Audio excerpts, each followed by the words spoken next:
Do'stlar, tan olasizmi yoki yo'qmi bilmadim-u, ammo biz hozirda eng qiziqarli va eng zo'r jahon chempionatini tomosha qilyapmiz. Erling Haaland jahon chempionatidagi 7-golini urdi va Kylian Mbappe va Lionel Messiga yetib oldi. Kurumuş boğazım, bekliyorlar yol altında onlar.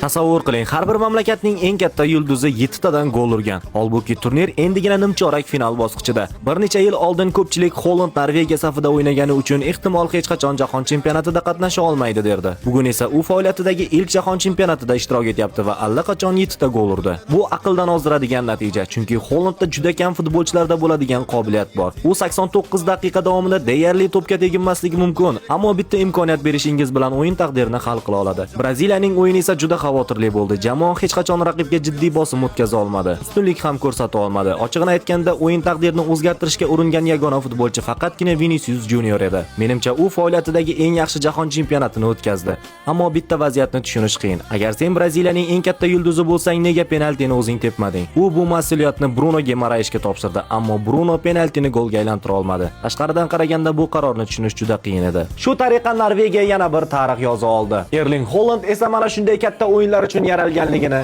yana bir bor isbotlab qo'ydi. Siz qanday fikrdasiz? Bu Norvegiya jahon chempionatlaridagi yurishlarini qay nuqtagacha davom ettira oladi? Izohlarda albatta yozib qoldiring.